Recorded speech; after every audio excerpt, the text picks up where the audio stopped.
Assalamu alaikum everyone. I am Hina Mushtaq and today I am live on my Facebook and LinkedIn profile and I am live with my virtual studio named The Reflection Room on which I do review of TED Talk. So today I am here live with you and I am going to review a TED Talk that is delivered 11 years ago and das Agarwal, and the title of the TED Talk is Why Massively Open Online Courses Still Matter. So before going to review this TED Talk, I want to share the biography of the speaker with you. Anand Agarwal is an Indian American professor. He is a researcher and entrepreneur who is a leading figure in the field of online education. And his current role is he is performing as a CEO of EDX and the founder. He is the founder and the CEO of EDX, the massive open online courses MOOC Move. And these courses are provided by the Harvard University and the Massachusetts Institute of Technology (MIT). Under his leadership, EDX has grown into a global platform, hosting thousands of courses from the world's top universities and institutes.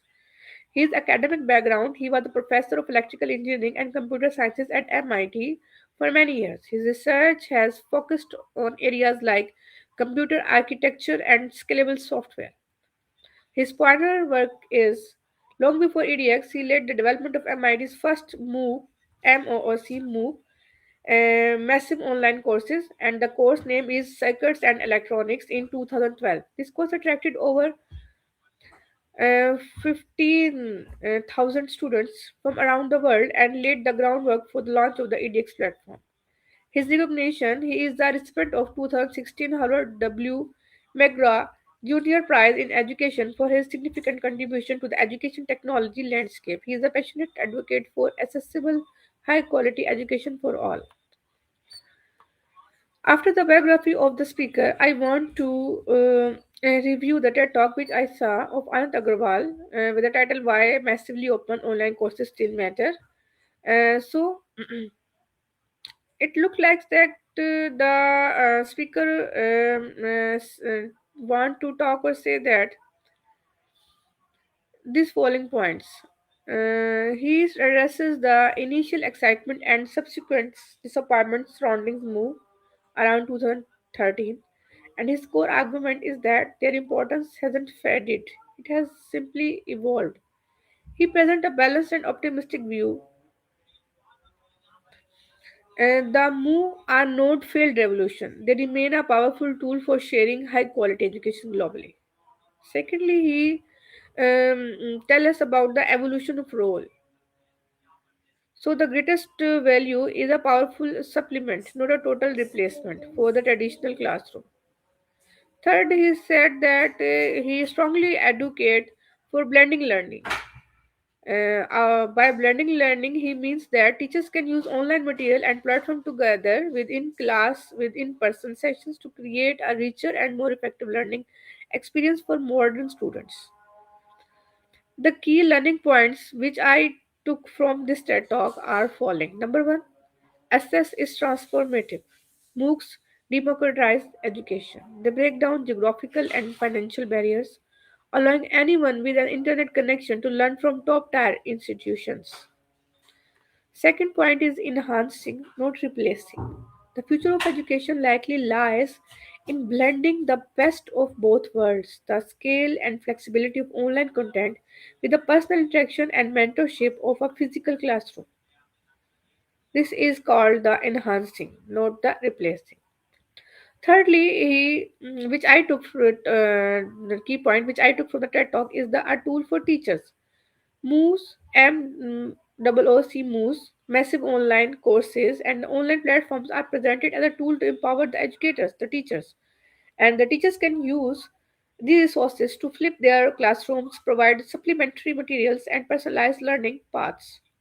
He also quote the real life examples of electronics in the Nigerian classrooms, and they use his course in their classroom and they learn very fast the materials.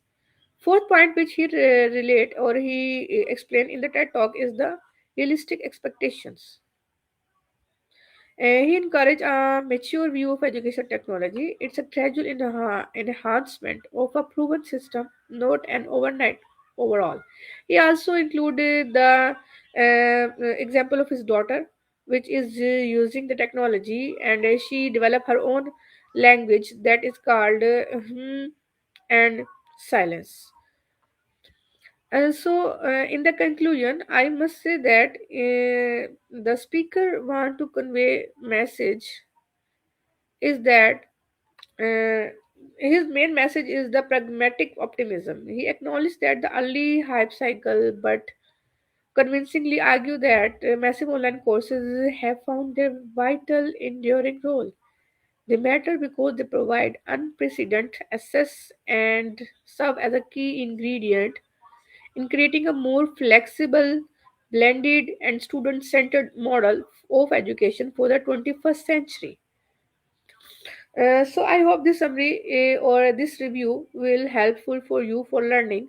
And the link of the real TED Talk is given in the description. You can also watch the TED Talk, and you can also review this TED Talk. And if you are interested in blending learning models or the history of online education, I would be happy to discuss those topics further. For more detail or for more conversation, I highly encourage you people to ask the questions in the comment box. You can share your ideas, your questions, your queries, each and everything in the comment box of Facebook or the LinkedIn profile. I will try to answer all of your ideas or questions in the comment box, and I will come again with another review of the TED Talk, and I will share that review with you for your learning and for your enhancement. And till then, take care of yourself. Allah Hafiz. Bye bye.